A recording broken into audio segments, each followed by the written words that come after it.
This week on Nintendo Main, we go back 20 years to ride the Dolphin. And we wampa stompa through a galaxy far, far away.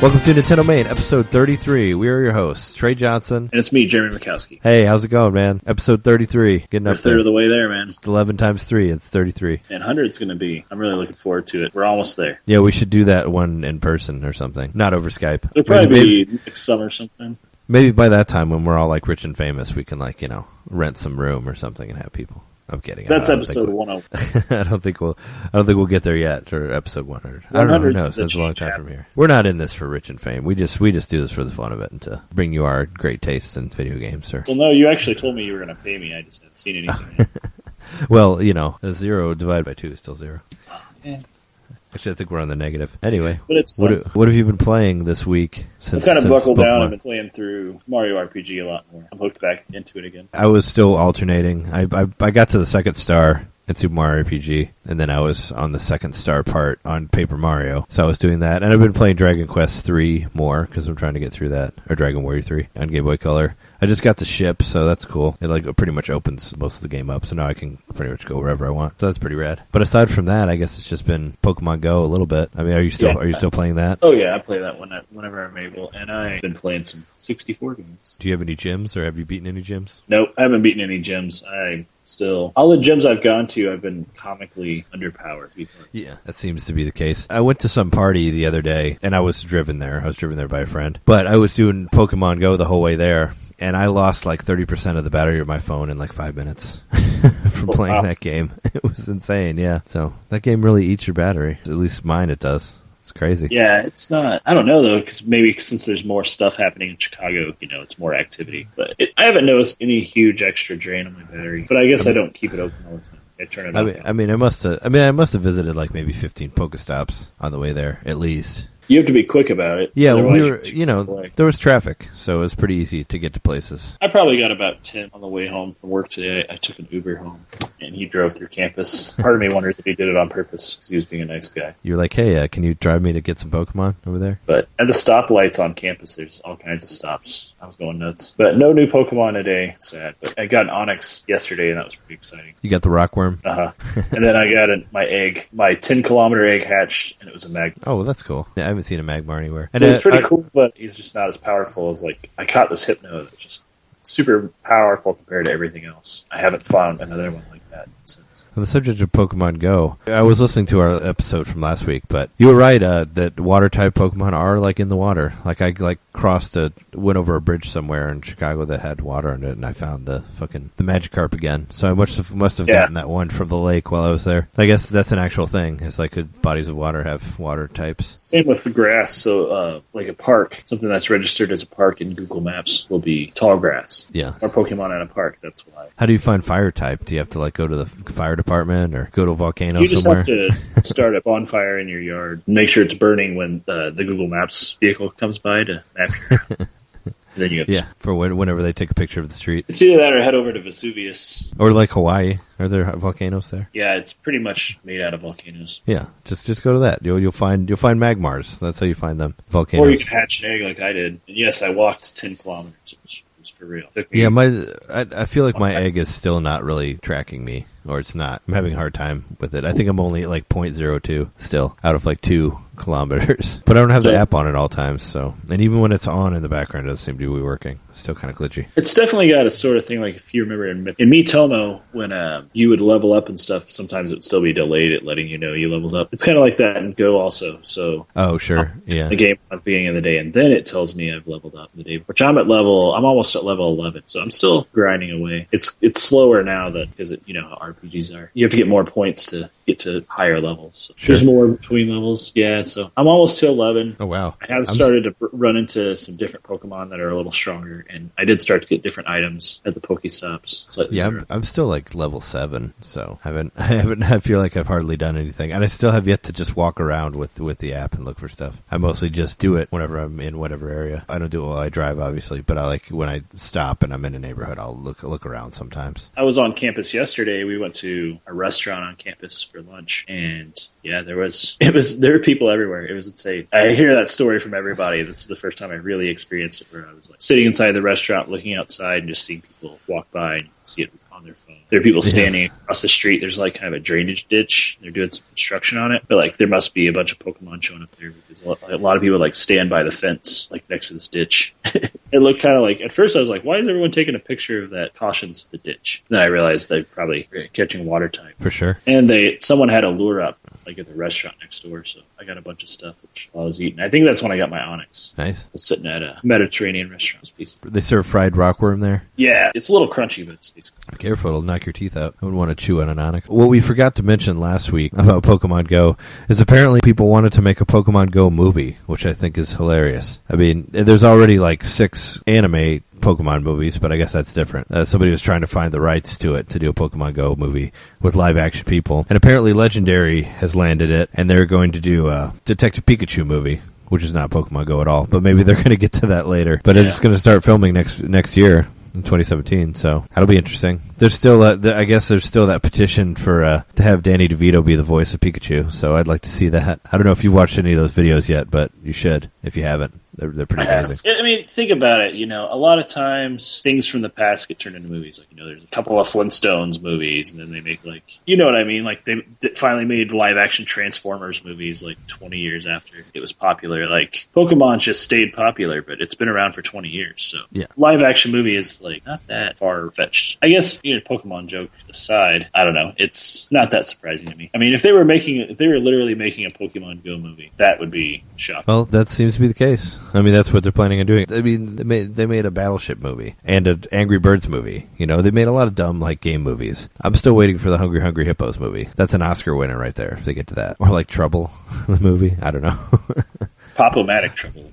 I mean, they made Clue. There's a Clue movie from the 80s, and they already did that, I mean, they made movies out of rides, like the Pirates of the Caribbean movies were all based on that one ride, Disney World. And like Tomorrowland and Haunted Mansion were too, but they didn't work as well. So it's not that surprising. I just think it's funny that Orange is the New Black was based off of one book that a lady wrote, and her blogs. Yeah, but I mean, that's a book. It seems a little more normal as a movie. I don't know, taking movies from board games, I think, is pretty insane. But, you can make a movie out of everything. I still want to see the Tetris movie, which apparently is a trilogy now, so I don't know what kind of story they got there. Hopefully it involves like giant blocks just falling from the sky for no reason. We have to run from them. I was talking with Jess about the Tetris movie, and I was like, what they need to do is they need to do like Marvel and make like a bunch of single movies. Like we make one about the square, and then the next one's about like the long one, and then the other one's like the L. And we do like 5 or 6 different movies like that. And then we do one called Tetris, and that's like the Avengers, and they all come together. Like the long one needs to be the long one needs to be the last movie because everyone's going to be talking of him like,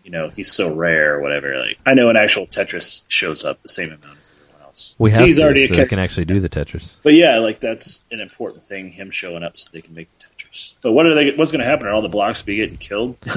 They all they'll come together and just disappear, and that's the end. Yeah, I don't know. Well, I hope it fits together. Maybe they could do it the DC way, where they start with Tetris and then spin off into separate movies about each block and its own adventure. I think Tengen Tetris should be like an indie side. As long as the movie ends with like a ship taking off or like Russian people playing instruments, like the old games. That's what I'd like to see. I remember watching my dad get all of those. All the weird little cutscenes that they have in there. Yeah, he got the space shuttle, and he got the Type B, which is where you got like the whole orchestra playing Type B. The one where you had to get 25 lines, and it got progressively faster, and there's more jump on the screen. Yeah, I would do that on the Game Boy version, where it's like it's up a certain height, and if you get the line all the way down, do you like beat it? The finger quote. Those are pretty fun. So I've done that a couple times, where like you beat it, and then the rocket takes off, and then they dance and play the music and all that. And that's like what I consider beating Tetris, and it's hard to do. I mean, the rocket was Type A, and then the orchestra was. No, on the Game Boy one, the rocket was from Type B. Uh-huh. It's the one where you have stuff that's already there. Okay. I know that for sure. Because the other one just doesn't end. There's no ending to it. You just play forever until you die. Well, that's but the other one on the NES as well, but I played it more on the NES, the game. That's where we're differing. Yeah. See, I played the Game Boy one more than anything else. The old black and white one. And that's where I was able to find the rocket ship taking off. It's like the hardest version of Type B. If you beat that, you get the rocket ship. And I think they play too after the rocket takes off. But I know for sure the rocket's in there. But anyway, this isn't our Tetris episode. Even though we will talk about Tetris in a minute once we get to that other piece of news that we missed last week. But let me get through these other ones first. Tokyo Mirage Sessions sold 50,000 units, over 50,000 units here, which apparently is higher than Japan. So I guess you could consider that a success. I mean, that's cool. Oh. I know, I think Nintendo said, as long as they sold 100,000 of something, they thought it was fine. But 50,000 is pretty good for a game that's super niche like that. I think it works. I think that's a good number. Animal Crossing is getting an update finally after 4 years after the release. I know, that's unreal. Yeah, with the amiibo support. Apparently, you can scan amiibos and they'll move into your town, is what I read, which is pretty awesome. So I guess if you scan the villager, he'll come to your town. And if you scan the Callie and Mari amiibo, there's squirrels that show up that look like them that move into your town.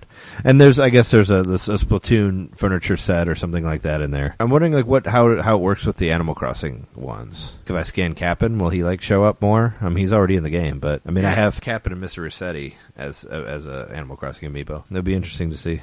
It's just so funny that they're updating it now. I guess, why not?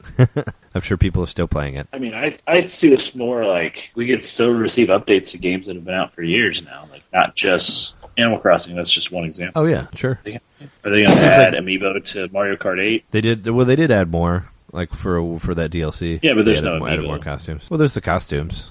Oh, you're right. Never mind. Yeah, you get the costumes from the Amiibo that you scan them. And my favorite costume is still the Pac-Man costume. And the Kirby one's pretty cool, too, where it's Kirby's head is on the back of your helmet. What about if they added more levels to 3D World Amiibo? That'd be sweet. Yeah, that'd be cool, too. They already do, the costumes, but adding more levels would be fun. I mean, I think they're still turning out stuff for that. I actually haven't... Oh, you're talking about 3D World. I thought you were talking about Mario Maker. No, 3D World. Yeah. Yeah, as far as I know, there's no Amiibo support for 3D World, but that would be really cool if they added that on there.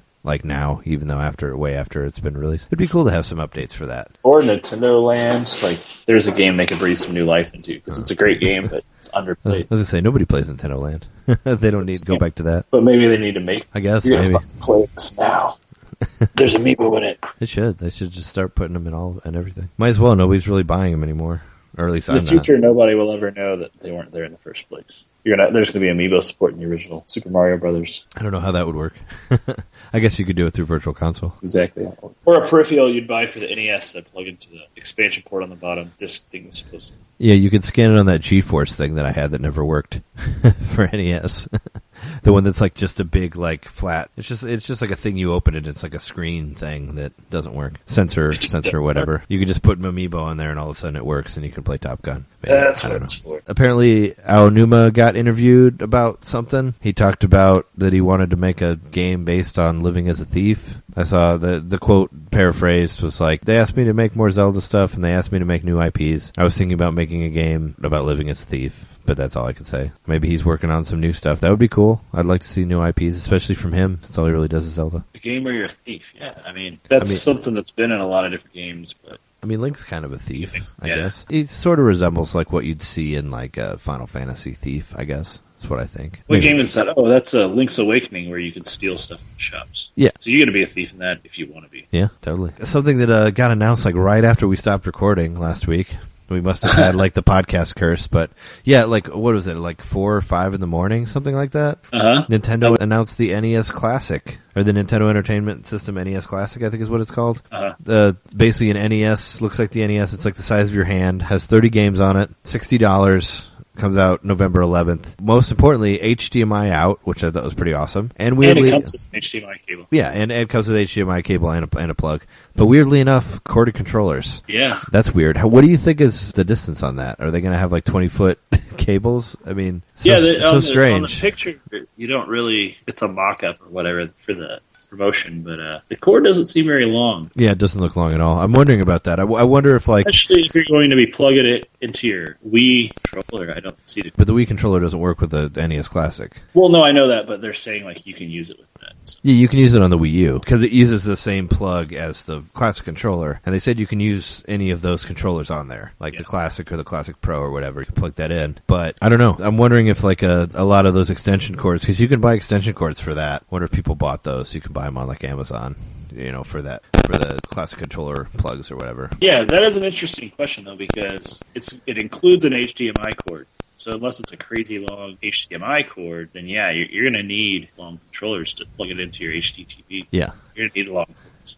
Are they going super old school, like this is like competition version here, because you have the corded cables, like no lag and all that? And especially maybe they want us to sit like cross-legged in front of our TVs if we were kids. Maybe. That's what I did when I played Mystic Quest. I think their stock went up for that too. But I mean, I think they're going to sell 1 million of those. I mean, I'm sure a lot of people who haven't played Nintendo for years will buy that just to play the old games. I've been trying to find a place to pre-order it, and supposedly there was a pre-order open on Amazon, but by the time I checked it out, I couldn't do it. Was it sold out, or is it just not there? Well, it said that it wasn't available, so I'm not really sure what that means. Someone posted on a subreddit that I go to, our Wii U, actually, it's pretty easy to find, that it was available for pre-order, but I guess I don't know for sure that it was Amazon USA. I don't know. Who knows? But I want the fucking thing. Yeah, I'm totally going to get it. I mean, it's $60.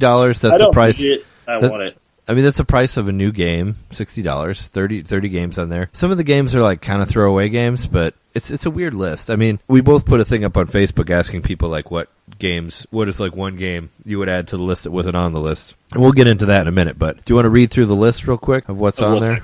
Yeah. Sure, yeah. How about I read 10, you read 10, I read 5, you read 5.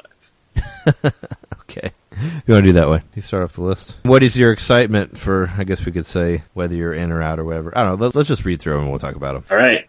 We got Balloon Fight, Castlevania 2, Simon's Quest. Yeah. Double Dragon, The Revenge. Is that 2? Yep. Final Fantasy, 2. The original Final Fantasy. That was one I didn't expect. Gradius. Yeah. Kirby's Adventure, Metroid. These are all really good games. Punch-Out, featuring Mr. Dream. Of course. Super Mario Brothers and Tecmo Bowl. Yep. There's most of those. I mean, Gradius. We talked about that last episode a little bit. I mentioned Gradius. That's a game that I used to play when I was a kid. I like that game. I wouldn't mind getting back to it again. I had a song on the WART radio Lost in Space episode, which you should listen to if you haven't listened to yet. Final Fantasy 1, that one like kind of came out of nowhere. Double Dragon 2, I didn't expect it either. That's a super fun co-op game. I used to play the crap out of that when I was a kid. I saw this article on Facebook, so the morning after we recorded the last podcast, we were up pretty late, so I went to bed, got up about 10 or 10:30, and there it was. Saw this posted multiple times on Facebook by different people. It's like, all right, that's fake.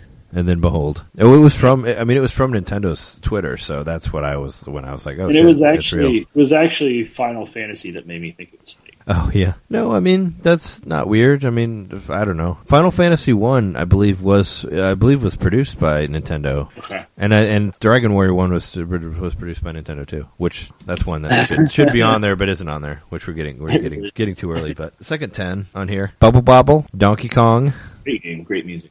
Dr. Mario, Galaga, Ice Climber, Mario Brothers. 2 games that have like the worst control ever are on there.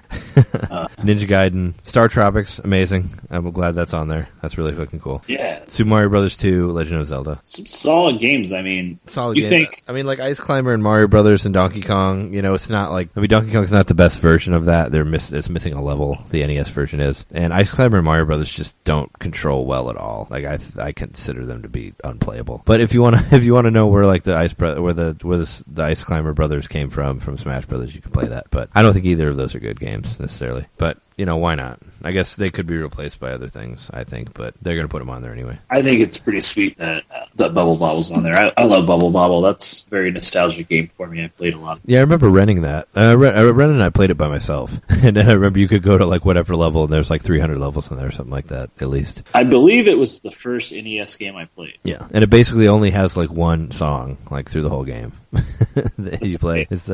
So I'd be itching to try that again. Okay, I'll do some multiplayer on it. So the next 5 games. So these are, I was really curious. They're just kind of scattered around. So like the original Castlevania, Donkey Kong Jr., Excite Bike, Ghosts and Goblins, Kid Icarus. Yeah. Ghosts and Goblins was one I didn't expect, but cool, hard. That's a Countdown game, right? Fucking hard-ass game, but cool. I think so, right? Yeah. Excitebike, not a big surprise. Donkey Kong Jr., not a big surprise. Yeah. Castlevania, that's a Konami game. Yeah. Well, I wish Castlevania 3 was on there. It's a shame that one didn't make it. Why, man? Really. Because that's a really cool game. I like 3 a lot. But 1 and 2, that's cool. 2 is like the beginning of all of the Metroidvania and all that stuff. Yeah. So, you got that. Proto-Metroidvania. Well, Metroid 2, it's also Metroidvania. Oh, okay. But after that, Mega Man 2 only, no Mega Man 3. That's kind of a shame. There's no 3. I kind of like 3 better than 2. Pac-Man, Super C, no Contra 1. Weird. Super Mario 3, Zelda 2, Adventures of Link. Super Mario 3. So we get all the NES Marios and all the NES Zeldas. I think that's pretty badass. Yeah, all the Marios, all the Zeldas. That's worth $60 by itself. There's a lot of stuff on there where it's like, there's games that I'll play on there. Like, I'll play Final Fantasy 1. I'll play Kirby's Adventure. I'll play Castlevania 1 and 2. Ghosts and Goblins. Star Tropics. We did an episode about that game. The game's awesome. It's pretty great. It's on here. So there's... I'm just excited. Two RPGs. There's one puzzle game. Well, I guess, you could consider Donkey. What's the one puzzle game? Dr. Mario? Yeah. Okay. Yeah, I thought there was another one, but I guess not. Nope, that's the only straight up puzzle game. I'm excited about actually playing like it on official, like, HDMI mode, because I think the Wii U Virtual Console is not an exact HDMI out for it. Like, there's still a bit of a delay, scaled up or whatever. So that should look straight HDMI out from the NES thing. I'm excited about. I don't have to spend like $100+ anymore to get that HD NES that I was looking at from that video game show I went to.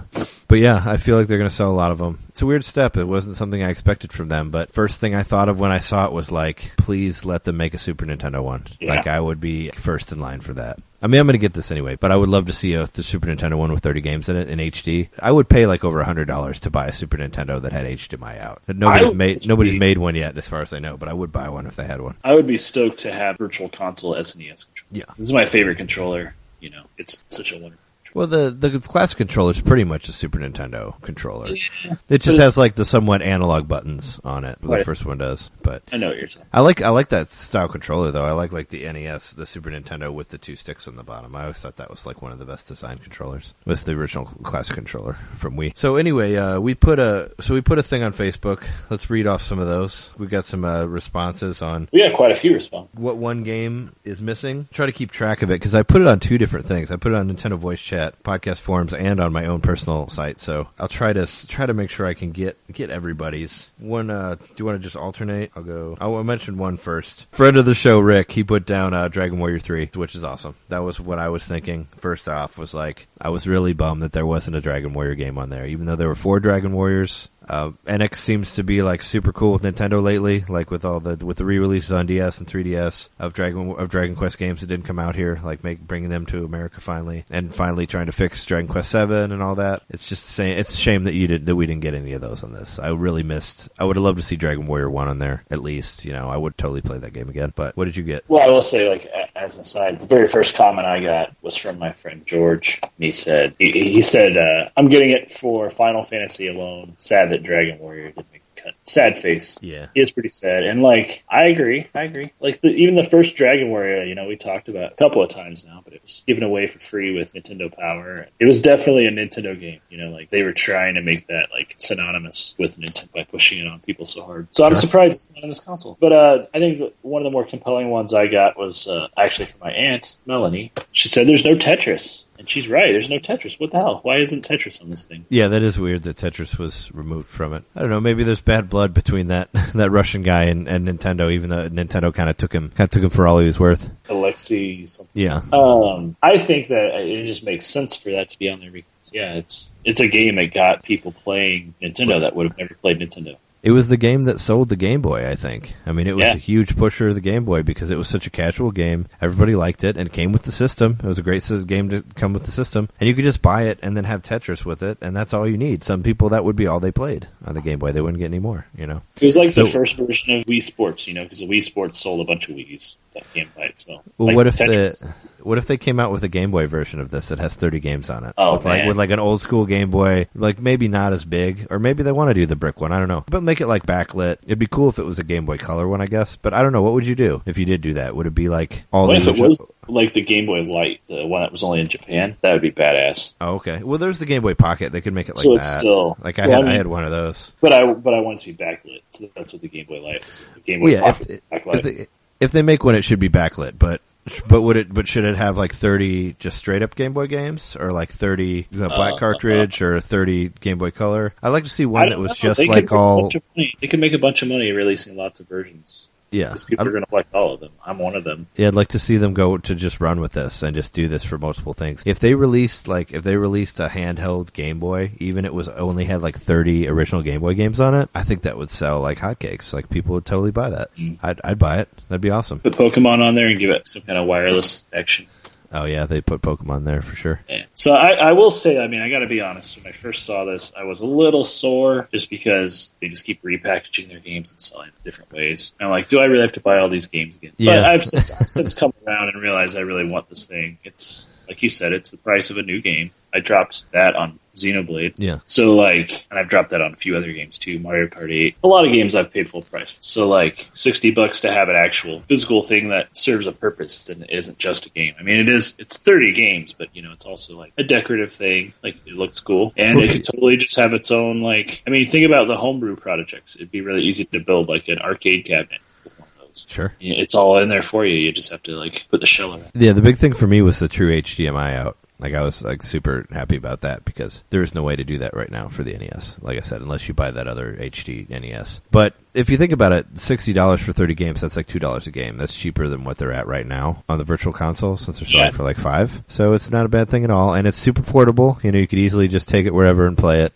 bring Mario 3 around. It's just nice. Yeah, it's cool. So yeah, I would say if you're looking at it straight value wise, and it's $5 a game on Virtual Console. So think about it. If there's 12 games on here that you that you would play, then it's a no-brainer because you get controller, you get the unit. It's its own thing, so you can have it plugged into a different TV. You can have it in maybe you have a TV in your bedroom. Just throw it on that screen or whatever. Yeah, there's definitely at least 12 games on here. So let me read another game on here. Michael Bergman wrote down from Nintendo Voice Chat forums. I'm just going to go back and forth from one to the other.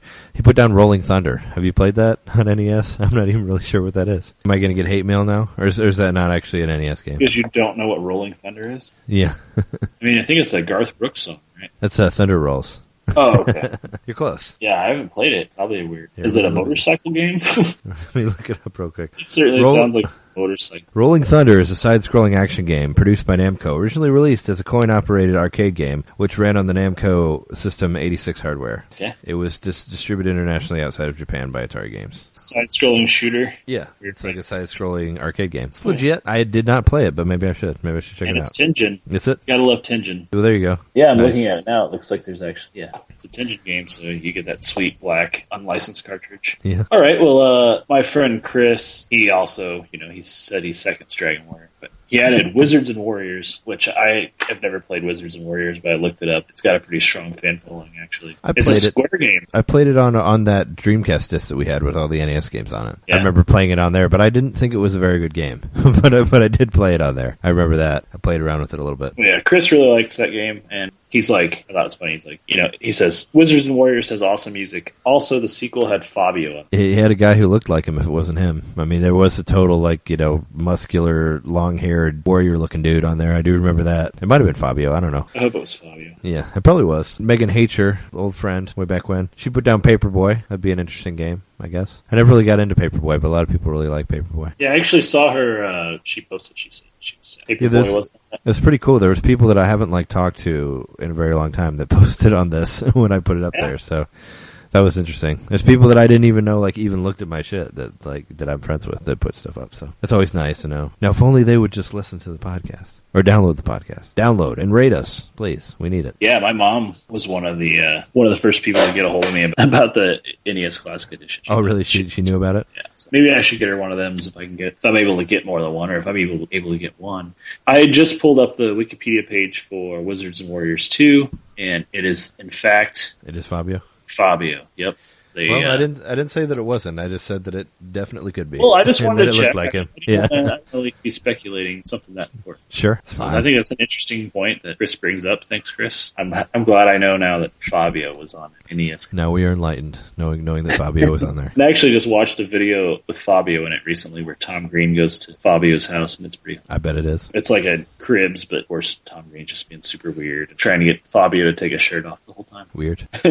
It's pretty hilarious. What else do you got on your list of comments? Well, I had a few people express interest because someone mentioned Duck Hunt, and then a couple of people liked it. Duck Hunt is available for Wii U, but it uses the pointer. Yep, I thought I should bring that up in the episode in case they're listening. We would love for Duck Hunt to be on the classic NES, but not only would it require a different controller, so they'd have to make a gun. It would have to emulate the Wii version, and then somehow you'd have to have a sensor bar. It doesn't work with HDMI TVs. The way it works is that there's actually a camera inside of the gun, like a really, archaic camera that picks up on little squares that flash on the screen. And you can only see that through tube TV. Oh, yeah, it just doesn't work when you try to run it through a digital signal. So, unfortunately, Duck Hunt, we probably aren't going to see Duck Hunt.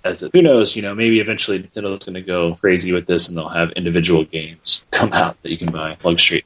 Well, as of right now, it's not expandable, so which sucks. And there's no internet for it, so you can't download anything. Can't open the door of it, and it's too small to put cartridges in there. Like, I was kind of bummed about that there's no way to add more stuff to it. But you never know. There might be, maybe next year there'll be like, NES Classic Part 2 or whatever that has a bunch of other shit on it. That has like Tetris, Dragon Warrior, and whatever. Maybe this is the two. I mean, you remember like how great the Virtual Console was for the Wii, like because the Wii was like so popular. Oh yeah, they put like so many games on there. Like I love that Virtual Console so much. That was like one of my favorite things about the Wii. And then when the Wii U came around, it pretty much disappeared, which sucks. But just think about it: if this became like super popular, that could be the future. There could be like some really obscure NES games that come out of nowhere, like Little Samson or something like that, could be on there. Which is my vote for what game is not on there, which was not actually mentioned in the comments, but that's what should be on there that isn't on there. Never know. Let's see, what else do I got? From the Nintendo Voice Chat forum, somebody put down, Ryan Walker put down Blaster Master. It's a game that people like. See that on there? Yeah, we put Battletoads, or Blaster Master. He put 2 games down. Battletoads is like rare, so that's kind of a little iffy. And Battletoads is already on Xbox, right? I think it was on Rare Replay. Yeah, so it's kind of a different thing. But yeah, my friend Chris also mentioned Battletoads. My theory was that, those kind of 2-player games are great for selling the extra controllers that they're offering. So something like Battletoads would have been smart if they were able to secure it. And of course you know about the running joke, that the old school internet troll of asking if people have Battletoads. No. Oh, so it was like, I think Anonymous started, but you would call GameStop and you would just ask if they have Battletoads. That was it. But they were like, let's have, all of you do that. Every single one of you call GameStop and ask for Battletoads. So that was a thing for a couple of years there where, like, if you worked at GameStop, you were going to get sometimes dozens of calls a day asking if you had Battletoads. I never heard of that. Meme knowledge for you. Or I don't know if that's meme knowledge. It's kind of like, the DDoS, whatever the attacks that happen on websites where they just have a bunch of people visit it at once, or they have, like, a piece of software represent too many people visiting the website at once. It's kind of like what this was, only in the physical version, tying up GameStop's phone lines by asking stupid questions. Oh, yeah, that happens, I guess. But anyway, Battletoads, yeah. Battletoads. I was talking about that. Yeah, I want to read Justice just because it's funny. She said, I vote for Mickey Mouse capades so a new generation of children can learn what it's like to truly hate something and themselves. I remember that game being incredibly unfairly hard. And I remember I couldn't get past the first part, and all I really did was just let the game play itself, and the demo would go through and show you, like, all the levels. So I just would watch it play, so I could see what was left in it, because I couldn't get there. I was like, oh, there's all these other levels. Okay. I did have one person, my friend Spencer, said Skate or Die 2, which after I read that comment and then immediately the Skate or Die song was stuck in my head. Couldn't get out of my head. It's a good song. Just seeing that comment. It's like the second track on WART Radio episode 2. Listen to it. Yeah, that song's an earworm for sure. A friend of the show, Justin Howard, who was on my flashback episode that I played, where we went back in time 10 years and I played an old show that I used to record called Negative World, which was an internet show that was on at a certain time, so nobody listened to it. But he said Journey to Silius, which is an awesome game with an incredible soundtrack, which has there's a song of that on the WART Radio Lost in Space episode also. I was happy to see that on there. I mean, happy that he said it. It'd be cool if it was on there. But yeah, that's a dope game. Yeah, and that episode, I thought I should mention a couple of things he said in that episode just kind of blew my mind. One of them was Little Samson, which you mentioned earlier. He said you could find it on eBay for around $60. So just out of curiosity, while I was listening to the episode, I pulled up eBay and looked up Little Samson, and there were like all different conditions, like really shitty ones, that were going for maybe a couple hundred. But yeah, for a copy of it, like with the label intact, you're looking at least $500. Then like if it has like the box and everything, it's over $1,000. And then that's one of those games that people get sent off to get like professionally graded, and that adds like thousands and thousands of dollars in value to it. So like there were ones that were going for like $5,000. Like 10 years ago, around the time that we recorded that, Justin found like 3 sealed NES games at like a Goodwill store or like some other, just like a junk store that he went to. And it was like Mega Man 2, Star Wars, and I forget what the third one was. But he ended up sending like Mega Man 2 for like a couple hundred, I think, and this was like 2005, 2006. Like I wondered what he would have gotten now for it. Like I'm sure he would have gotten a lot more than that. Oh yeah, man. But like that's because it's crazy. He found it in a junk store and he bought them for like $5 each, if even that. It might have been only been like a couple dollars. But I think the other one was like a Sesame Street game or something like that. It was some other like throwaway thing that I didn't feel was necessary for me to remember. But Mega Man 2 sealed, huge find. Yeah, that's a huge find. So yeah, I just after listening to that episode, I was like, man, I wish I could, it was one of those like I wish I could go back in time like Biff with the almanac and Back to the Future 2. I wish I could go back in time and be like, buy every copy of Little Samson on eBay. Yeah, buy them. Put them in a vault when they're sitting in the Toys R Us clearance basket. Oh, maybe I don't know if I'd go back that far. I didn't have money back then. Well, you go back as you now and use your money, even though they might not take your futuristic dollars that look like play money. They'd be like, "That's they're not going to real like money." my special edition nickels and pennies. All that weird money we have now, they wouldn't believe that's real. Like that's Monopoly money. You show me some old 20s, some true Andrew Jacksons. How much do you want to read some more, or do you want to move on? I think that I mostly listened to what people said. My friend George did mention several other games because he says he used to rent games from gas stations. Like it's way back in the day when you could get games at gas stations, which I remember. There was a few of those in Danville. But they were mostly games that we've talked about before, actually. A lot of his favorites. He said Gauntlet, Wizards and Warriors, Batman, Ultima, Exodus, Bayou Billy, River City Ransom. I think a lot of people mentioned that. Yeah, I saw River City Ransom was on there. Well, one guy from the Nintendo voice chat mentioned Crystalis. Yeah, Crystalis is one. Another guy pretty much went through the Disney games, but like DuckTales, Chip and Dale. Like DuckTales would be amazing if it was on there. But maybe a conflict of interest because they're still trying to sell the copies. Oh, sell the remake or whatever. But like I said, if this generates a lot of interest with other companies, they might want to license out the old ROMs and all that and make some more money off of it. I saw like Bionic Commando, Metal Gear, Metal Storm, which is an awesome game that I actually have, which is rare, but I bought one like when I was a kid. I bought it. You have Metal Storm? Yeah, I bought it when I was a kid. I hunted down Metal Storm from a Funko Land like when I was like fucking 15 or whatever. Because isn't that made by the same company that made Journey to Silius? I thought Journey to Silius was the same company that made Batman. Sunsoft? Yeah, maybe I think that because the music sounds similar. That's why I thought that. I thought it was also in Iron Man. The company who made Metal Storm, because they actually did a Retronauts episode about it, and the company that did that, they only did like 2 other games, and it wasn't anything I'd heard of. So it's not. Silius was definitely Sunsoft.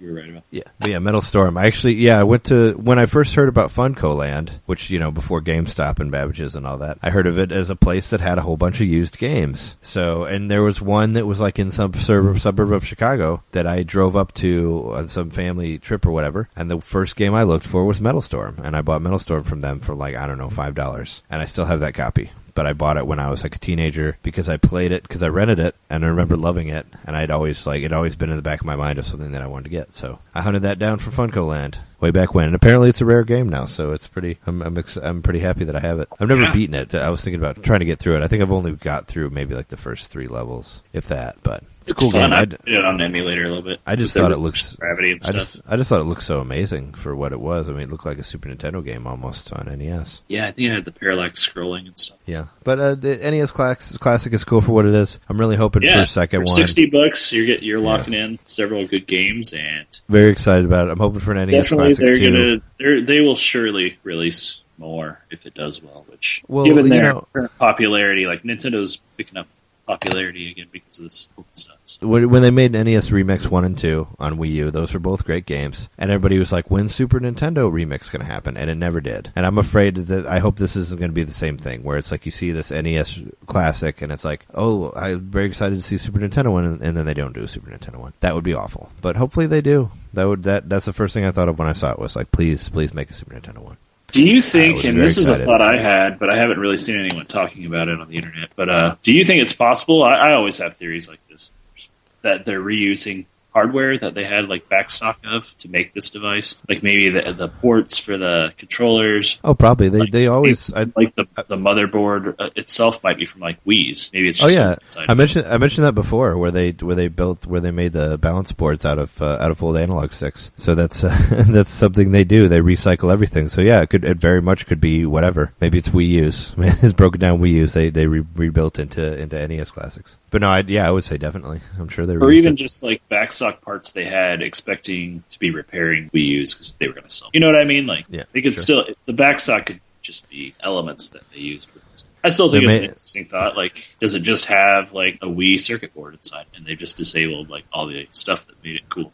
Like, I don't know. One thing we forgot about the NES Classic is that it has save states. Save states in there. That's a big deal. So it has very cool writable memory. Yeah. On so top it has, of saving through the natural save features. Well, I think there's some games that are on there that aren't on Wii U, so they've made it so you have the save states that are on Wii U. That wasn't available for Wii because we didn't have save states. That's another reason to get it. What they should make, well, hopefully they'll probably never make it, but it'd be cool if they made a mini 64 with 30 64 games in there, which is our topic of the week. We're going to get to the first 8 games for Nintendo 64, but let's take a break real quick. Alrighty.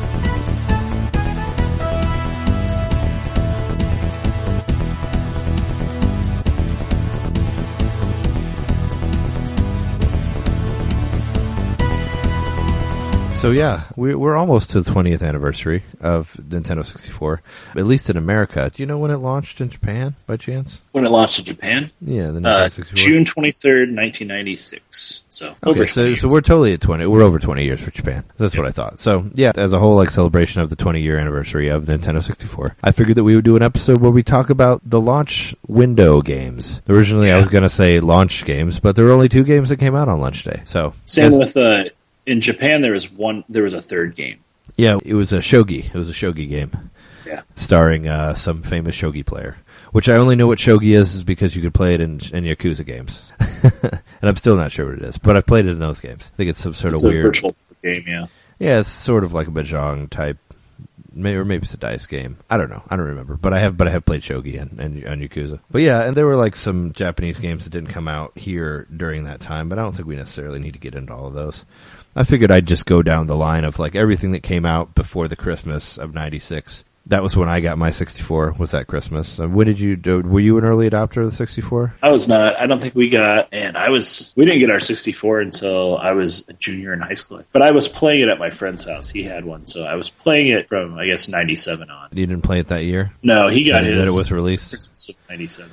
I mean, there were a lot of demo machines out at Toys R Us. You could play, you know what? Never play mind. Super Mario 64. He did get it. He did get it in 96, I remember now. He did get it. Yeah, because I remember I rented the whole system when it came out. Like, you used to be able to do that from rental places, you know?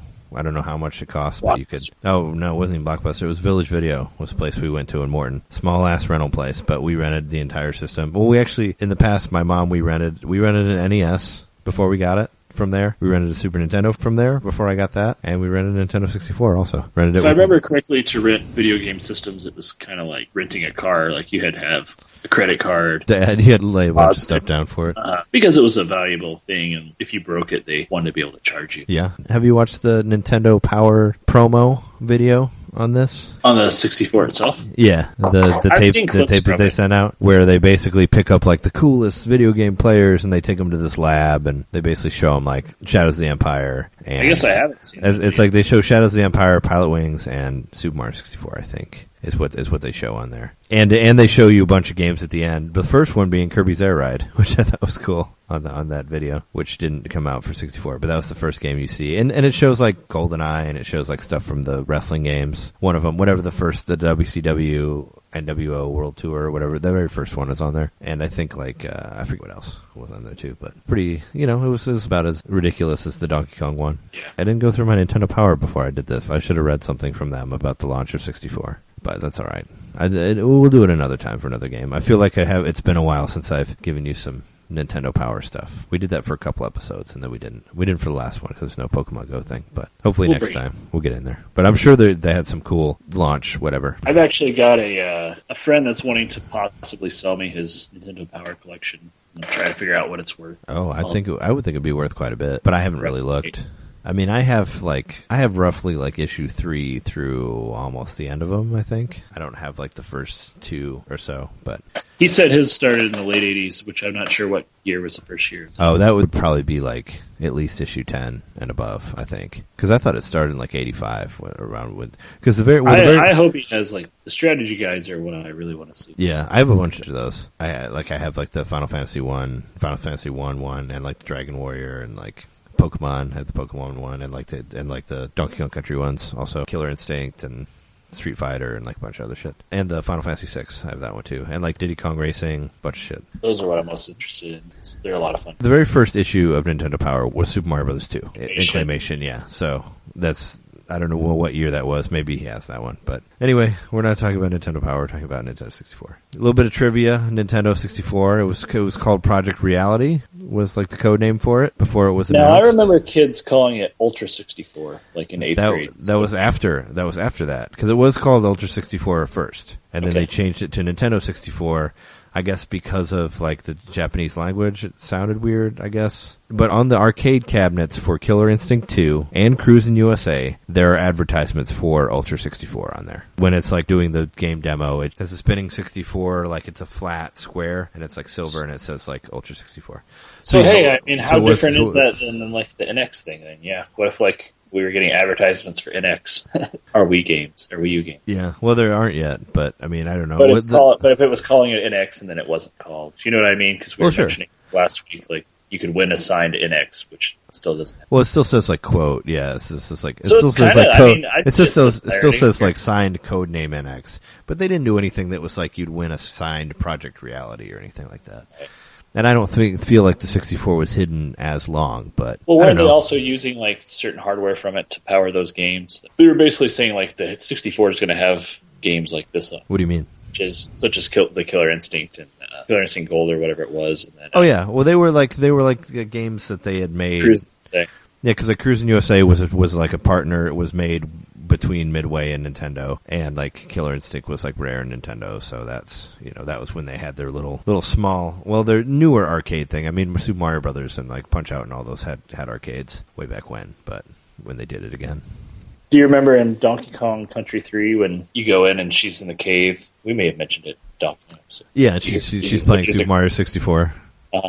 Yeah, we mentioned that because it came out because that game came out after the 64 was already out, so it was like basically advertising for. That's why it didn't sell very well because I didn't buy it. And I didn't buy it until way later because 64. I didn't care anymore about Super Nintendo. But yeah. I mean, Super Mario 64, there's a lot we can say about that. That was the launch title with Pilot Wing 64. I love both of those games. I own both of those games still. I actually have the box of Super Mario 64. One of my old roommates left it here. So that's pretty awesome. I have like an N64 boxed Super Mario 64. My story with Pilot Wings I thought was kind of cool because basically what happened to me, it was like when the 64 came out, everything was so popular that like you couldn't find any games anywhere. And the only reason I bought Pilot Wing 64 because it was the only game I could find to buy after the system came out, like after I got the system for Christmas. I went to like Best Buy to buy a game, and the only game I could find was Pilot Wings, so I bought Pilot Wings. It was like the only game they had. It was maybe Pilot Wings and like Wayne Gretzky, but who wants Wayne Gretzky? Like really? I'm pretty sure they must have made a shit ton of copies of Pilot Wings because it's still not worth anything. I love that game though. I'm still bummed that it has not made any sort of appearance on Virtual Console. I think I saw it at a shop in Danville for like $5. It's a great game. It's totally worth it. I played the crap out of that game. There's a lot of cool hidden parts. Like the Birdman levels are really fun. You can, if you want to be like morbid, you can go into the United States and shoot missiles at the Twin Towers. They're in there.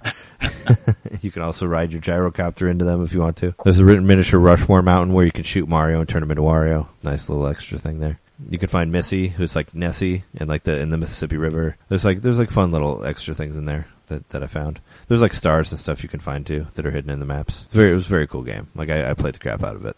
I liked it very much. With the miniature US, yeah. Yeah. Did you? I was gonna go through the list and ask you like if you had owned any of these, but you said you didn't get it till later, so maybe that won't work. I mean, I'm sure you have. I mean, do you have a Mario 64 now? like the cartridge? No, I don't own the cartridge. Oh, okay. I do have Pilot Wings. I have the cartridge for that. Oh, okay. Yeah. Super Mario 64 is on Virtual Console also, which is great because I love that game. That's probably I've been playing it on the Wii U Virtual Console, and as far as I can tell, the control is spot on. Pro controller, like that was I haven't like noticed lag or anything. Yeah, Super Mario 64 is still is probably like my favorite 3D Mario still. I mean, Galaxy was really cool, but I still love Super Mario 64 very, very much. That was a game that I played the shit out of. I replayed I would replay levels. Like every time I got out of school, I'd go home and replay I do the penguin race, like with the big penguin. Yeah. I would do that. And I do the sand level where you fight the monster that has the hands with the eyes on his hands. Like I would play that. I would play all the boss modes and just repeat it and just keep playing through it. And I loved that game so much. And I remember I was so impressed by the ending because it had voice acting on it and it was had a longer credits thing that I remember showing that to my parents, and be like, look at the ending of this. And I would beat Bowser and show them all the cutscenes because I thought it was cool. It was something I'd never seen before. Well, I mean, Mario 64 for me, is definitely I don't think I've ever had that big of, I remember back at seeing news articles about Super Nintendo, they had little shows on the local news about the Super Nintendo that's about to be released. It totally blew my mind, but nothing blew my mind like Mario 64. That it was set up at Blockbuster, a lot of people have that story, the kiosk at Blockbuster. But yeah, that's where I played it the first time, and my mind was blown by it. That was 3D. That was what 3D would be, and I mean that it really was. It stuck. Yeah, things are still based on that system. Oh yeah, for sure. I mean, they basically paved the way for that. I mean, that was the best. I think it was the first 3D game that actually moved well and was actually it was playable, that analog very stick, playable. Man.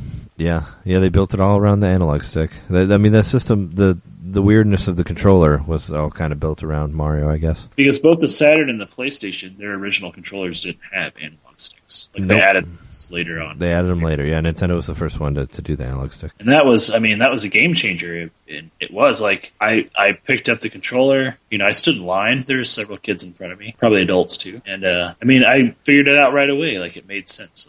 Very intuitive and just I remember I got the whatever the demo allowed you to get the hat to fly around, and I couldn't believe I was flying through the air in full 3D. I felt like I was having one of those dreams where you're flying. It's the first time I'd been able to do something like that.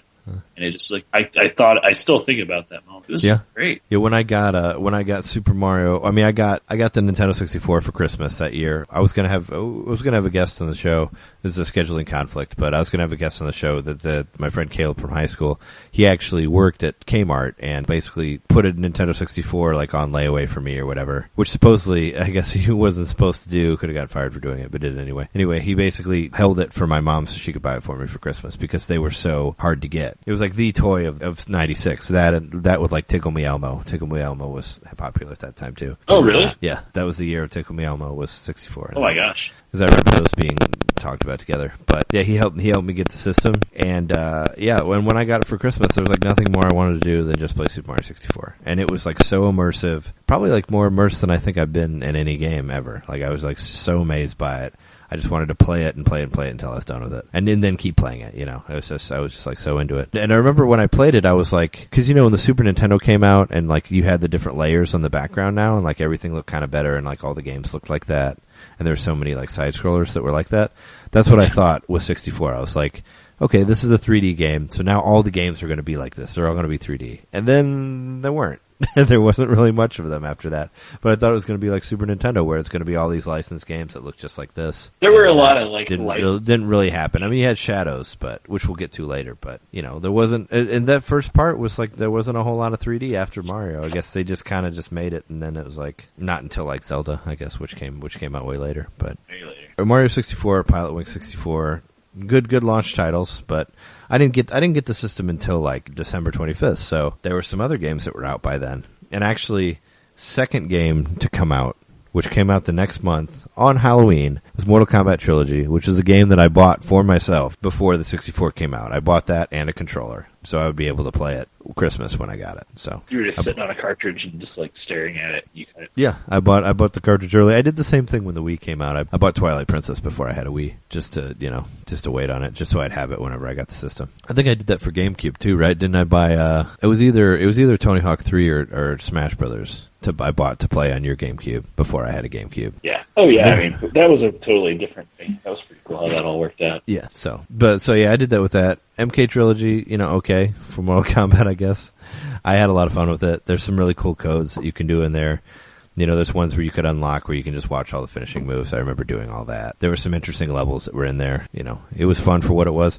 I liked, as weird as the controller was, like how you had to hold it two different ways, I guess. I kind of liked how there was, how you could hold it and use the control pad one way and you could hold it another way and use the analog stick. So I would hold it like with the pad, for fighting games. And I feel like after that, there wasn't really, the GameCube had the tiny control pad that didn't work as well for fighting games. So I felt like they kind of lost something after that.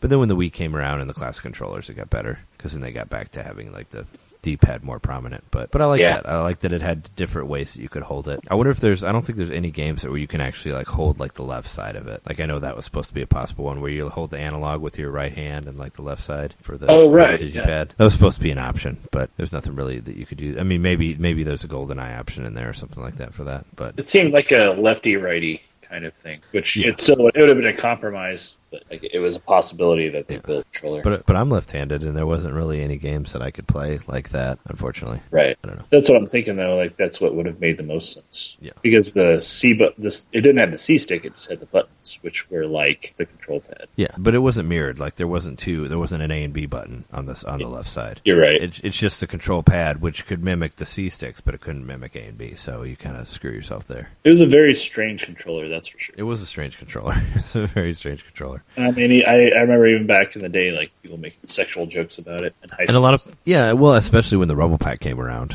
because of because of like the way it's very like phallic, and the first thing we thought of was like you stick it in your butthole and then blow up the boss in Star Fox and or whatever. Yeah. Before you were having your own. Yeah, first joke of the 64, and I remember a lot of people like held it wrong. Like my friend John, friend of the show, who was on the Zelda episode. I think he always played it where he held the outside but used the stick like with his thumbs in the middle and he has like really big hands, so he could do that. But he would hold it on the two outsides and still use the stick and use the Z trigger like that. So he's like, this controller's perfect for my hands. Yeah, I always thought that was funny that he held it a different way, but just always played it like that. I mean, there wasn't really much instruction on how to do it. That's an interesting. I think we could do a whole episode about how people hold controllers. We could. We got we got a lot. We got to fill like the next like 200 or whatever. That'll be episode 70, maybe. Put it in the back burner. After MK Trilogy was Wave Race 64, a game that I did not have in cartridge form, but I bought it on Virtual Console on Wii later, when I mentioned that they updated it and put new advertisements in it and all that. But that was a game that I rented a lot. I thought it was really cool. I thought the water effects were very cool. Like, it was something I had never really seen before. That was, a lot of people say that was the first, like, Nintendo proving they could do 3D water really well. I guess they did it pretty well in Mario 64 as well, but, with, like, the waves and the random generation, water physics and stuff. Like, it was pretty impressive. Yeah, that was one of my favorite levels. Was a wet dry world where you jumped in it. Like, depending on how high you jumped in it, the water would change. The water levels. That one was really cool, but the water still did not look as good as it did in Wave Race. Because in Wave Race, it like moved. Right. So you were actually dealing with real like physics of being on top of water. Yeah, it actually like moved like a wave, and then Mario it didn't. It just there's just a little splash and like it comes out. The swimming mechanic was cool, but it didn't like move like it was its own thing. It was more like flying water, yeah. And I thought that was really cool the way Wave Race did it. And like when you put your name in there, it would like dunk the letters in the water. Do you remember that? Like whenever you'd spell out like your initials or whatever, it would have the letter. It had the 3D letters over the water, and it would drop in the water and come out. That was really cool. They had the levels. They had levels where like the water level changed like as you raced it, so you'd have to kind of like adapt around that. I remember that was really neat. And it was it was just I wasn't very good at it, but I liked playing it. And also had like probably the most annoying announcer ever in any game. The guy that's like, okay, okay. Yeah, he's like, no problem. The guy who talks to you like as you go around the buoys. This is pretty hilarious. I think he was in some Nintendo Power for like most annoying thing in games. Was that guy that was like, okay. And we always thought the song from the stunt race mode, which there's a stunt race mode where if you go through it and do all the stunts, you get to ride a dolphin, which I thought was pretty cool, which I mentioned earlier at the top of the show. But the song from that I thought it sounded exactly like the Mary Tyler Moore theme song. Because it had that part that's like, ride a dolphin after all. Yeah, this part that's like na na na na na na na na.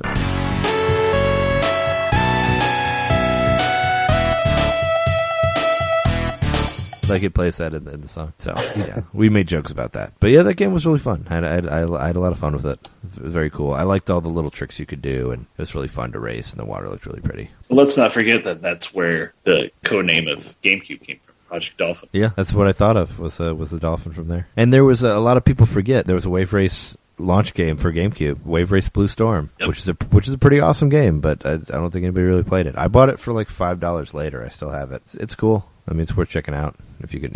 I don't know what it is now, but I bought it towards the end of the GameCube life cycle when they were just turning it out. But it's pretty good. It's hard. It's actually hard to find GameCube games in the wild, like at resale shops and stuff. Yeah, I don't feel think like there are that many of them. I feel like GameCube games are becoming more sought after nowadays also, so there's like a lot of them, and like basically, any like Nintendo branded one, probably not necessarily Wave Race, but like all the Zelda games are selling for like $60, like $50-$60.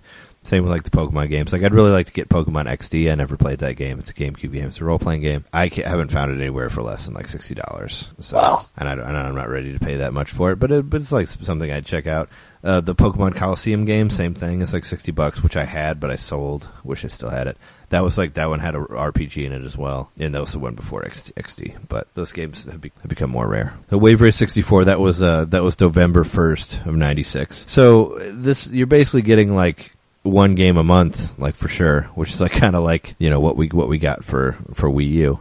But I mean, they still had 8 games within like 3 months, so that's kind of better than what we get on Wii U now, right? It's like one game maybe every 2 months. Yeah, and they released the console in September so that even if people got the console then, they would have more games to buy through the holidays. So the gifts would be games or the console. So I think they played their cards really well with that. And I think it had a lot to do with, no, I guess it didn't have much to do with the release of like the PlayStation, because that was the year before. Yeah, the PlayStation came out before, which we didn't even really mention. We didn't mention the whole thing with like, Nintendo and PlayStation's relationship, which we probably should. The whole failed, the first PlayStation, the one that's like a Super Nintendo PlayStation. Yeah, the one that basically looks like a Sega CD, which I've actually seen one. It was at that video game expo that I went to. There actually are some in the wild that people actually own. But yeah, that was a thing where they were going to partner. They were going to make the Nintendo PlayStation. Apparently, Nintendo didn't like that they weren't going to have full control over it, so they bailed on Sony, joined with Philips CDI for whatever reason. Then we got those awful Zelda games from them. Nintendo's like, the PlayStation goes out, makes their base system. Nintendo's like, fuck that. CDs take too much loading time. We're going to stick with cartridges. That was a very bold move, and they went straight into 64 with cartridges. And that was the last console of cartridges that we saw, unless the NX is going to bring it back, which I would love to see it do that. Well, I think that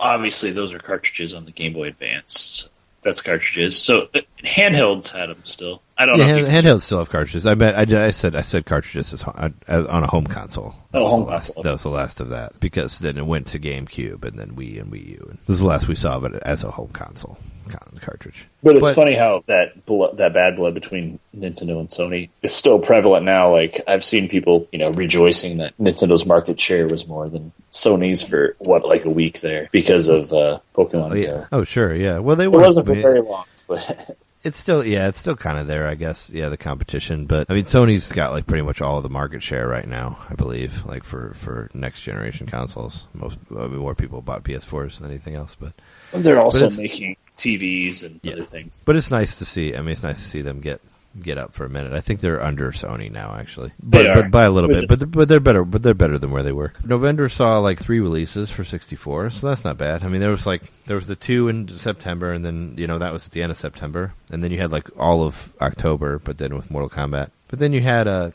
within a couple weeks of each other, this Wave Race 64, Wayne Gretzky's 3D Hockey, which they actually made like 3 different versions of this. I don't know if you remember that. They kept like re-releasing it with different rosters or whatever, but it was the exact same game. I think there was they did like 3 other versions of this for 64, which I remember the last one getting like a 3 out of 10 on IGN or something like that, because they're like, this is the same fucking game that came out like however long ago, just with different rosters. But yeah, they tried to like keep re-releasing that. And after that, at the end of the month, Killer Instinct Gold. They're basically their version of Killer Instinct 2, which I bought that. I had that like after. I think I got it after Christmas or whenever. Yeah, I had that. I played a lot of that, so that was fun. I was a big Killer Instinct person for a minute there. That was it was very similar to the Super Nintendo one. Well, it was a sequel. Sprite based and everything. It was a sequel to the Super Nintendo one. It was sprite based, but there were 3D levels that were in it. And the camera moved on this one. On the Super Nintendo one, the camera didn't move. But in the Killer Instinct arcade, the first one, the camera did move. Because it looked better in the arcade than it did on the Super Nintendo. But the camera like basically like comes out and like zooms in, like depending on what you're doing. Like Neo Geo games. Yeah, kind of. But I think those games are better. I don't think Killer Instinct has really like aged very well. I don't think it's that good of a fighting game, but when it came out, I liked it. I thought it was really cool. Well, the combos were important. Like that. Yeah, I liked Fulgore. I was big into Fulgore and like Sabretooth and whoever what was his name? Tusk? It might have been Tusk, actually. The dude, the Fabio looking guy with the sword. I played as his. Is that Jago? No, that was Jago's a different guy. He was like the ninja looking dude. There's one that looks like He-Man, sort of, that has like a loincloth and a sword. Oh, but that's in the 64 version. I'm thinking of That's in 64, right? Yeah, Tusk is in 64. He has a finishing move where he drops a rock on you. Damn. Which they actually had finishing moves in that game. But yeah, that was and like the bad guy was like some big dragon that you fought. Like Idol was the first one, and there's Dragon in the second one. But yeah, that was cool. I had a lot of fun with it. The second one, played the crap out of that too, with Mortal Kombat Trilogy. Did you play the Wayne Gretzky game? I did play the Wayne Gretzky game, yeah. Was the first version good? Like, was it a fun game? Yeah, I mean, it was fun. That first one was fun. I mean, I liked that there were fights in it. There were like really cool like 3D fights that you could do. Because I love where they would actually like move the camera in and you could like punch the shit out of each other. Like, I remember being very impressed by that. Being like, oh look, you can actually fight now. There's actually fight modes. That's cool. And my friends were like, my friend Caleb was a hockey fan, so I played it with him. We would rent it, and I think he ended up buying it. I don't remember, but I did play it. I played it enough with that. But at the time with the 64, like I basically played every game when they came out while I was in high school. We basically rented, my friends and I, we basically rented or bought whatever game came out because there wasn't that many, so it was really easy to play all of them till like 98. When I went on to college, I didn't play as much, but I pretty much played everything from like 96 to 98. And what was it? December 3rd, the best game ever, Cruisin' USA. Man, that is a gem. It got released. The most ridiculous ending ever. You get to see Bill Clinton in a hot tub with bikini girls on the moon in a moon lander with a bunch of secret agents standing around him. I mean, what more do you want than that? You also race to the White House. The White House is your like ending point. Why not have Bill Clinton in there? And why not have him with girls? I mean, it's the best president you could do that. Water in the hot tub on the moon. I feel like it would all splash out really easily. It's just a picture. It doesn't move. I don't know. It could be frozen. We have no idea. Because it's 6 times less the gravity, so every time you splash, it's going to like go really, really high in the hot tub. Yeah, I mean, Cruisin' USA. I kind of have a place in my heart for that game, like kind of like how you do for Mystic Quest. I don't think it's that good of a game, but I think it's fun to play, and I'll still like throw a quarter in every once in a while if I see an arcade of it. Same here, man. I've played. And I bought the virtual console version of it on Wii, and I played through it a couple times. So I had fun with it. I mean, I can only beat it on easy because it gets a lot harder after that. But I feel like I remember watching someone play the one of the arcade versions because there were several arcades. And they like hit a deer and it exploded. Yeah. Well, there were 3 different arcades actually. There was Cruisin' USA, Cruisin' the World, and Cruisin' Exotica. So they did make 2 more sequels to this. But yeah, there was stuff in the arcade that got censored for the Nintendo one. Like when you win, the girl with the bikini brings you a trophy. In the Nintendo one, she's wearing a t-shirt and not a bikini. Right. They put a gray Cruisin' USA t-shirt over, and also and I don't think you can kill cows in the 64 one. But you do but you can still get shit on your windshield and bugs. depending on which, because I think Iowa you get shit on by, it's either Iowa you either get bugs or shit. But yeah, like bird shit will be on your windshield if you play in first person, and bugs will also like fly into the windshield for another level. So that's all. Good. I'm glad that, bird shit is being represented. It's underrepresented in video games. What I always thought was funny about that game is when you go to Chicago, there's a part where you go like under, like you go like, what's supposed to kind of look like Lower Wacker, I guess. You like go under this tunnel.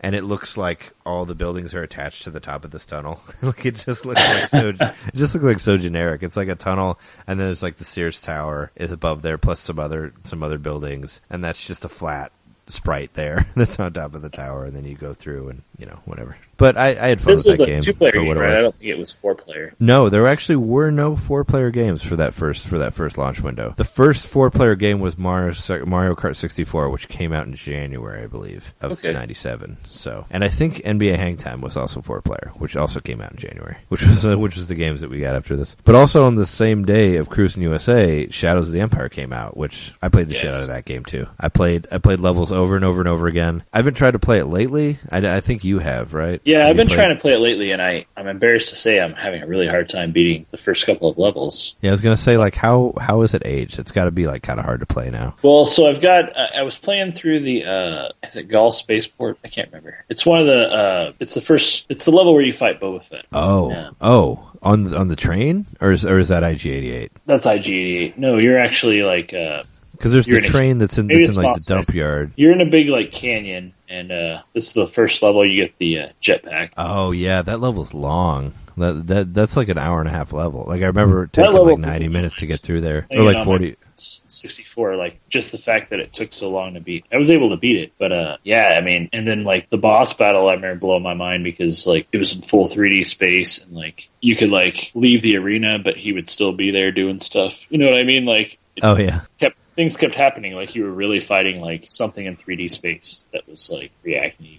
So that was cool. But yeah, I tried playing it on my because the copy I purchased had a save file on it that had everything unlocked. Oh, nice. So I was playing through that level, and man, it gets too dark. Like you can't tell what the hell's happening when you're like going inside of buildings and stuff. Like I would probably have to change the picture mode on my TV or turn up the brightness. But it's like really, really, really dark. I mean, when I played it, I don't remember finding things too dark, but that was like years ago. I honestly haven't played this since like the late 90s, I'm sure. I mean, I still have my cartridge, but you haven't tried playing it for an HD TV, which is the only TV I have. Yeah. I wish I had a CRT. I wish I had just held on to one and not been so stubborn about throwing them all away, but I think playing it through the 64 itself, it would be better for that. Because I have to mess with the picture settings to play that level. I was like, I couldn't tell what the hell was happening like when I was inside of like. Oh wow! Because there's a lot of like inside areas you go through to get to other parts. And it was just so dark that I would like. Basically, I would only know where I was going if I followed the stormtroopers I had killed you. Oh, oh shit! Well, maybe I should try it and see how really bad it is. Dark, but, I haven't played it in a while, but I really used to love it. Super floaty physics, like. Oh, I remember that. Yeah, for sure. But it's still like impressive, like because and then the fog. Yeah, that was the beginning of the fog. Yeah, there's so much fog. Beginning of the 64 fog. Yeah, and Dash Rendar like. Dash Rendar. He had like the most squarest head ever. Like his body was very early polygon. Like his head was so square and everything was a point and it went to a point. If you don't know, Shadows of the Empire was a book that was written in the 90s, which, a little bit of trivia, John Williams actually wrote a soundtrack for that book, which you could buy on a CD. For the book? Which I thought was funny. Yeah, there's actually a soundtrack for Shadows of the Empire for the book. So that was a big thing. Did they use any of that in the video game? I don't think they did. I feel like it came out after the video game because everything in the game was from the movie. Yeah, as far as I know, there was nothing used from the John Williams soundtrack. I feel like that came out after, but I remember everything I heard on the game. I think was from the movie. It all sounded very familiar. I think that was another impressive thing about that game was that because I played it at my friend Chip's house and he had gotten the 64.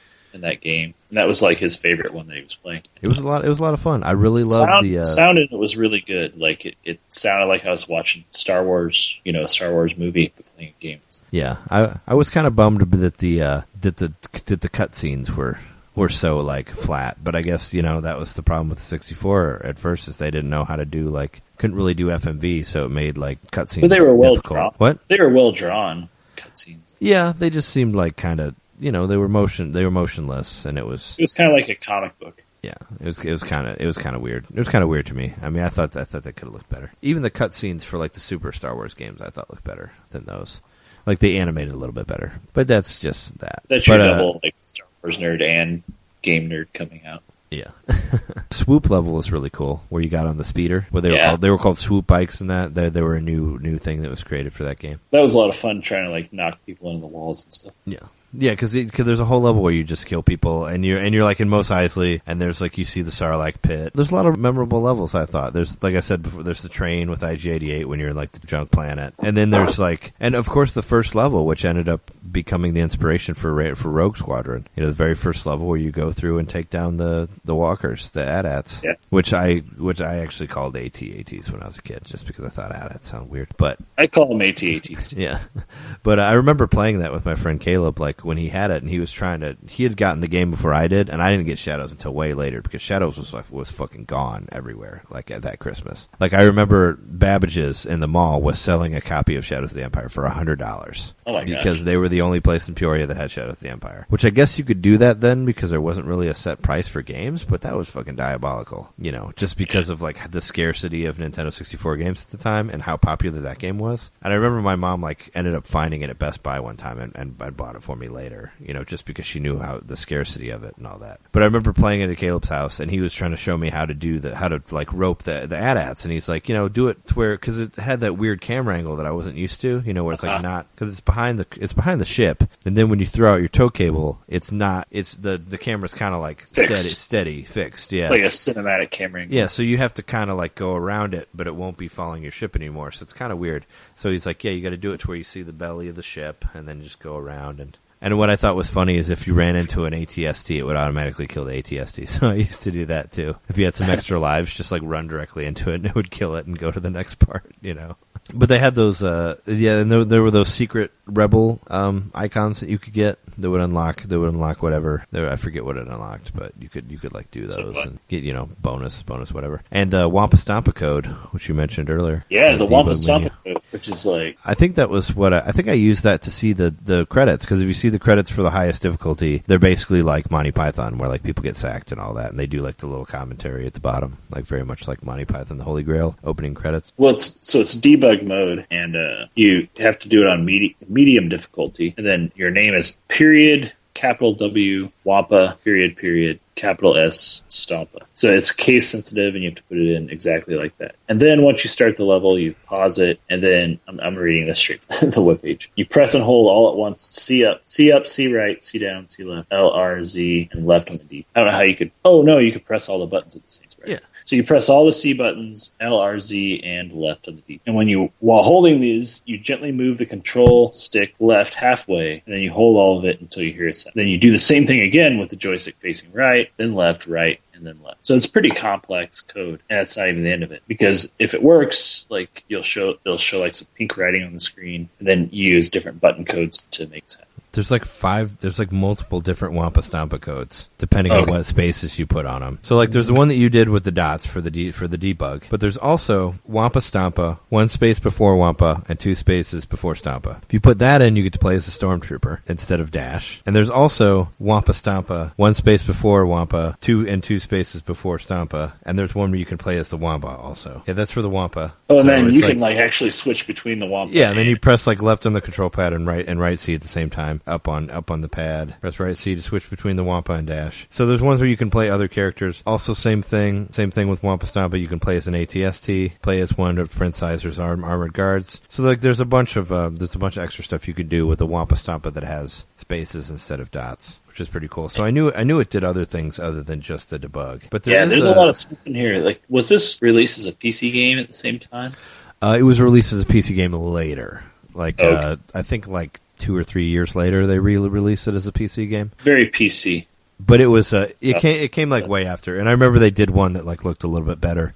But it was like it had to have been like 98 or 99 when it came out, and this one was 96, so it was like 2 or 3 years after. So it was they waited a long time before they re-released it on PC. But I thought it was really cool for a console game. I was kind of mad that there was really no other Star Wars games like this game ever again. It kind of felt like the natural progression from like the Super Star Wars games to what you would see in a 3D space for me, and then we got Rogue Squadron after that, which was a great game. I just didn't. I kind of missed like the on-foot exploration levels, Same here. Which was ended up being like more like first-person Dark Forces stuff. But I like the third-person. I don't know. I like that game, and I liked how there was like I'd like to see another Star Wars one that has a good blend of like on-foot missions and vehicle missions, like they used to do in the Super Nintendo, which they don't really. I haven't seen one like that in a while. I mean, I guess you could sort of say the Lego games, but it's not quite the same. But yeah, it was a fun game. Played the crap out of it. It was, was one of my, probably out of that list, probably the ones I played more than anything was Shadows of the Empire and Mario 64.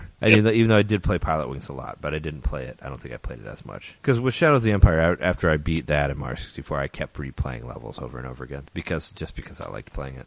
So, and I remember Shadows of the Empire had 2 different endings also. Do you remember that? There's an ending where like if you don't make it out of the ship at the end, there's 2 different endings. Like you can die.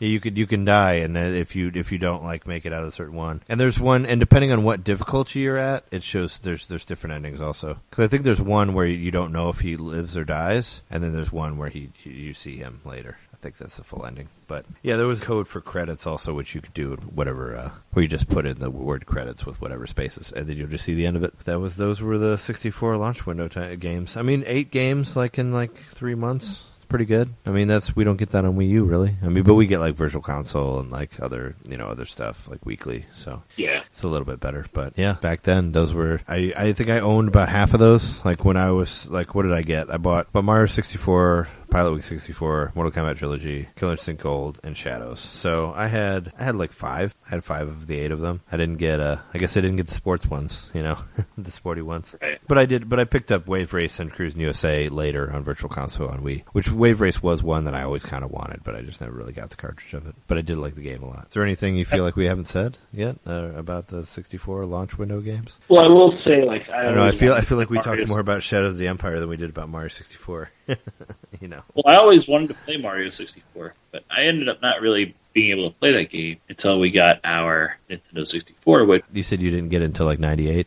The 64? Yeah, and luckily when we did get it, we got Mario Kart and Mario 64 with it. So. Oh, okay, because I was going to say, but 64. Oh yeah, because you said we talked about Donkey Kong 64 in the Donkey Kong episode about how you guys had. Oh, well, I guess that wouldn't have been when you got the system because that one was released later, but.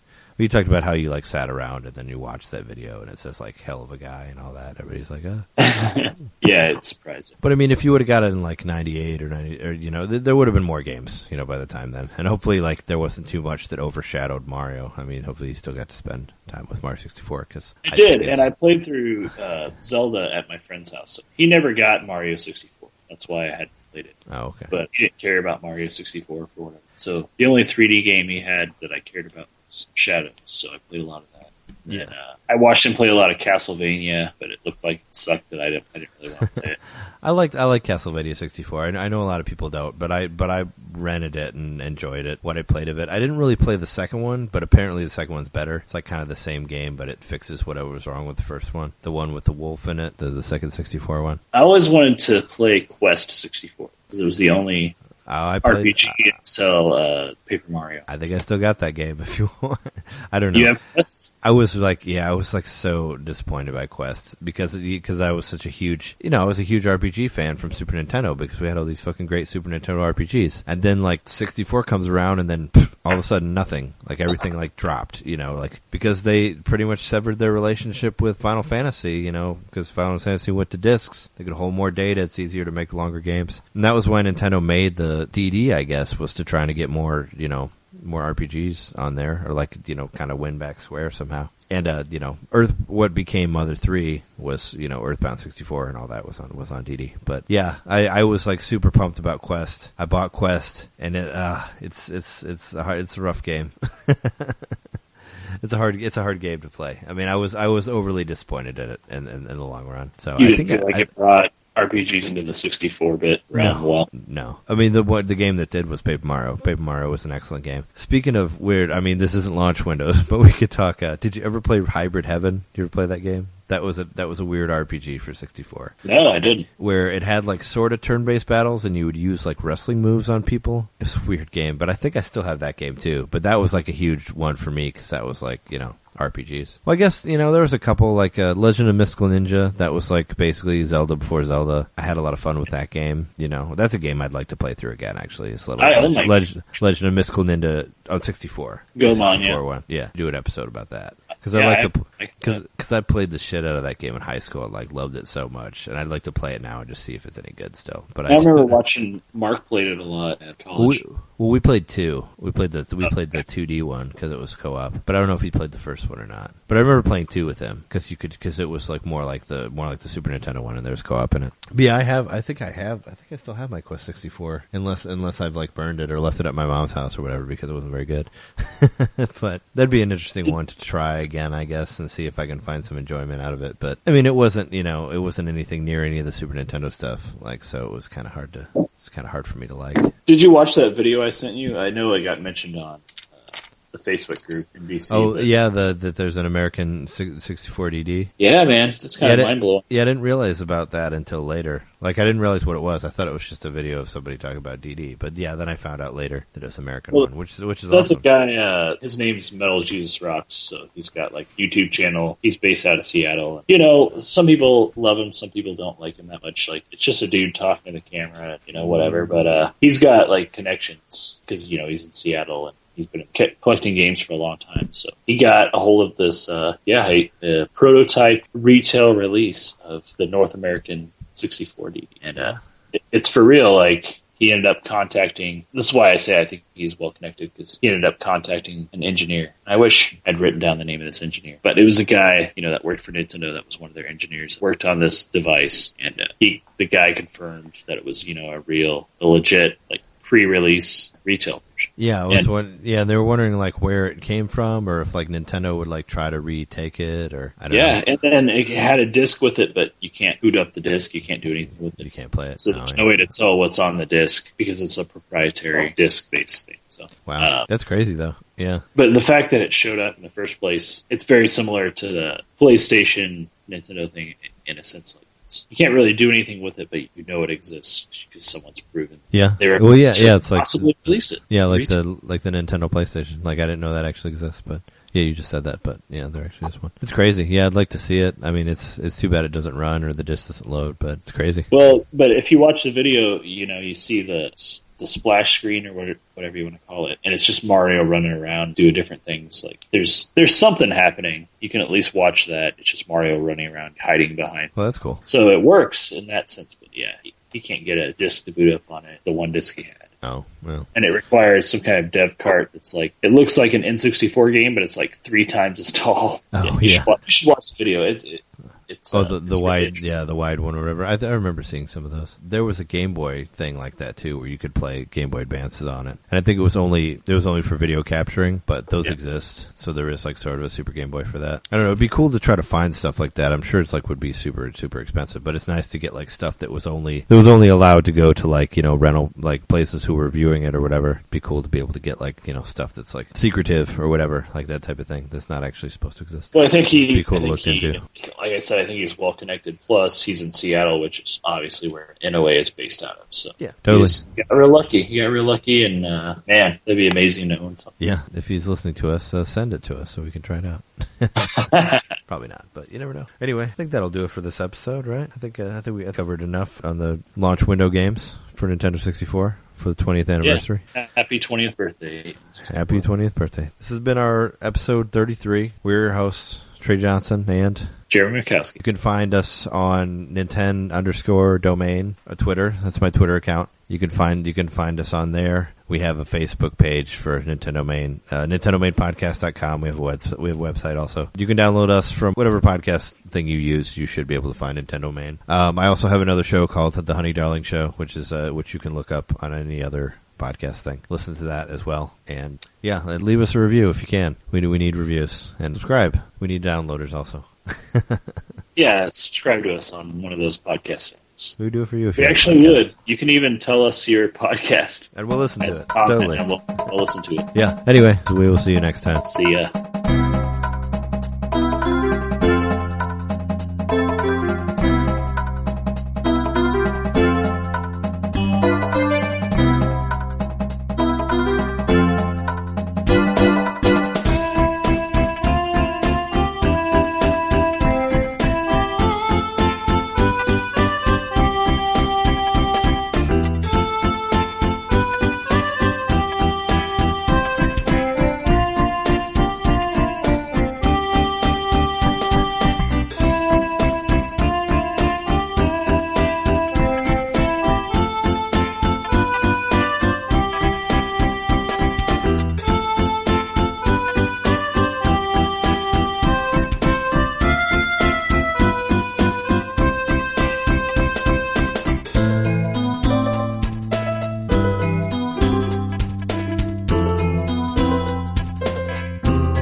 Thank you so much for playing my game.